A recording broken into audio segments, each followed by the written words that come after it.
Yo guys, it's Joe. Welcome back to another video. Today we're going to be looking at how you can program the ReefKeeper Lite on your nano reef tank. This was like a real big pain in the butt for me when I had to do it, so I decided, you know what, I'm going to make a video so everybody after me does not have the same issues that I did. Now, before we get into the video, I'm going to ask you to hit that subscribe button, join the fastest growing YouTube fish fam channel. I'm just blowing smoke. I don't know if that's true. I hope it's true. Now, you know, I'm not going to explain like literally every single thing that you can do with this ReefKeeper Lite system, because that video would be long. That would be really long. I'm not going to explain the lighting, but hopefully if you watch the rest of this video, you're going to see kind of how the whole thing works, and you'll be able to figure it out for yourself, because it's not really rocket science. It's pretty easy once you get the hang of it. But guys, join the nerd herd, hit that subscribe button. Now let's get into the video.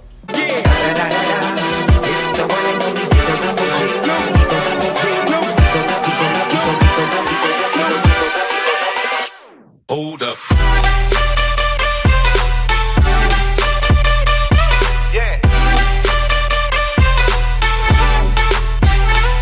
Guys, so I actually did a unboxing and first thoughts review of the ReefKeeper Lite. You can click the card up in the corner over here if you want to check that out before you see how to program it. But let's get into the video. Okay, so if we come down here right next to my tank, and the tank doesn't look that great because it's under these massive new lights that I got. Hopefully the video is looking better for you guys. But if we come down here and we look, I have the Digital Aquatics ReefKeeper Lite set up right here. That's the controller. Now the controller goes around and it is hooked into this power bar where I have everything plugged in, and the power bar is what turns on and off all the outlets and all that stuff. And so this controller is what you're going to be using to program it. You're not going to use the computer software. I tried that. That did not work whatsoever. I was just mashing buttons over and over and over again, and it didn't work. Nothing was happening. The only thing that you want the software for is you can update the software on your ReefKeeper Lite controller before you actually plug it in. You need to do that, but you do not want to program it right from the computer. That was a waste of time. So we have the temperature reading right here on the controller. Now, we wouldn't have this if we were just starting off. This is only here because I already calibrated the iTemp probe.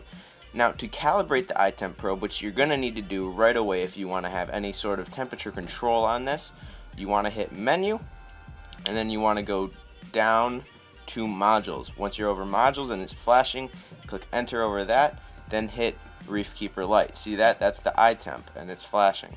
You can hit enter on there, and then hit calibrate. Now you have all the different temperature like amounts that it has, the different points. And now at this point what you want to do is get a digital thermometer, put it in the tank, and read what the digital thermometer has. My digital thermometer, that's about 77.1. You're going to want to tap that temperature into this right here. So 77, enter, 0.1. Okay. Now we're good. That's the little micro fluctuations there, 0.1, 2.5, 2.4. It's no big deal. Don't worry about that. That's not a big deal. And you're all calibrated. Now if you hit back, you can go all the way back to the main interface and you have the right temperature.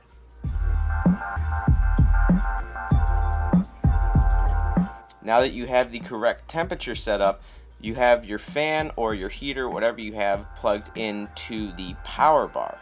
So on the power bar you have channel 1, channel 2, channel 3, and channel 4. Channel 4, that's the lighting that I have. Channel 1, that is the fan, and channel 2, that is a power head. Now channel 3, that's going to be the heater. That's just the way I have it set up. You can set it up either way, but here is just the little diagram on the power bar: 1, 2, 3, and 4. Now what you want to do is you want to hit menu and go down to modules. Hit that again, and now this PB4, power bar 4, that's what you're going to have if you have the Lite normal package. Go down there, hit that. Channel 1, 2, 3, and 4. So whichever one you have the heater plugged into, you want to hit enter when it's flashing.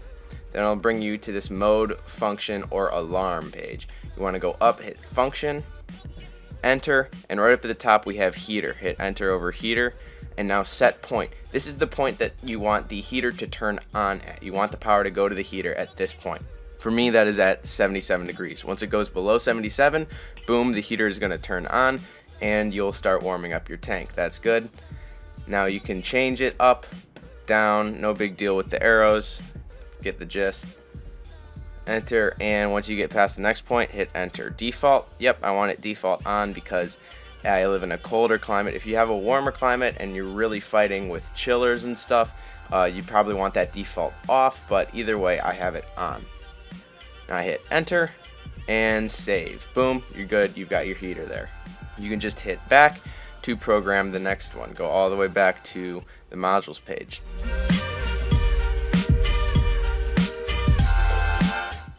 Alright, so now we want to program the fan to turn on if it gets too hot. Just go up, channel 1, my fan is on channel 1. Again, go to whatever channel you have your fan on, not just channel 1 because yours might be different.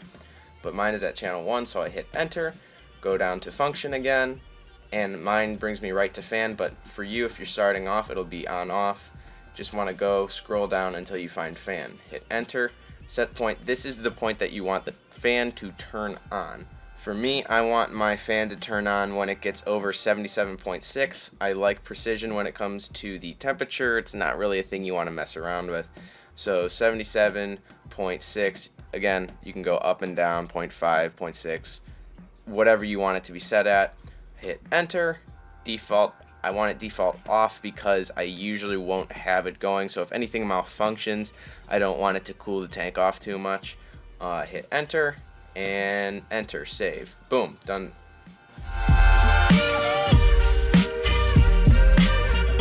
Now if you're anything like me, I really wanted to figure out how to do a cool pulsing action like any of those expensive Ecotech wave makers or the Ice Cap Gyri. Those do really cool like wave making action, and the pump is on for like 5 seconds and then turns off for a few, on and off. It's really cool, but fear not, your boy Joe has got you, and I'm going to show you how to do this on the simple ReefKeeper Lite system with a really simple like $20 high door pump. The wavemaker, it's again the same thing. Hit menu, go down to modules, hit enter. We have ReefKeeper Lite or power bar. You want to go to power bar. My fan, or I'm sorry, my wavemaker is on channel 2, I believe, so I'm going to hit enter on channel 2. It's on right now. Mode, function, go down to function. Just scroll to where you find when to hit. There are so many different options. Here it is, wavemaker. Hit enter, cycle none.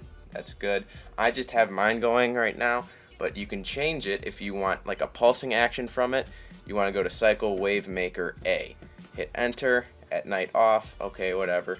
In standby, ignore, sounds good. Enter, enter, just get through this. Default off, I'd want it default on. Hit enter and save. Now you're not going to notice an immediate change in the wavemaker because you need to go back to the main display. Now once you're here, you want to hit menu again, go to general, go to wavemaker, wavemaker A. We have this delay, just hit enter. This is good. This will change the power going to it at different times. So this is a 7-second delay, I believe, and just hit enter. That's what I want. Wavemaker B, that's if you have another wavemaker. So if you want to program 2, you just do this again, but instead of wavemaker A, when you program the actual wavemaker, you want to do wavemaker B. Just hit enter there.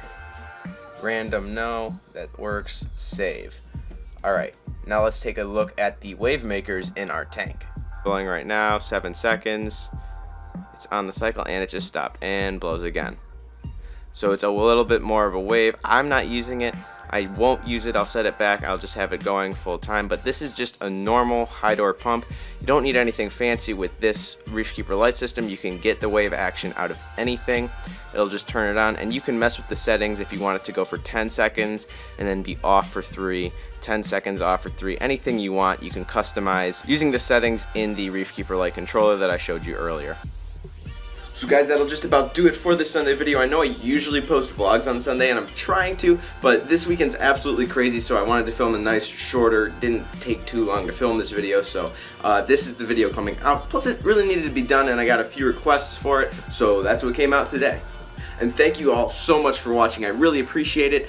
I really want to get to 500 subs. If we could get to 500 subs before my birthday, which is in early March, that would be absolutely amazing. So share the video. I don't want to feel like I'm begging, but you know, any shout outs on your channel would be freaking awesome, guys, because I really want to get to that 500, and nothing's gonna stop us once we get to that point, man. 500, you get 1,000, then 1,000 to 10,000. It's gonna be crazy. So if you are part of the Nerd Herd right now, hit that subscribe button. If you're not, you're gonna be one of the first to subscribe, and hopefully out of thousands. And as always, guys, thank you so much for watching. Although I've said it again, I said it like 30 times already, and I'll see you later.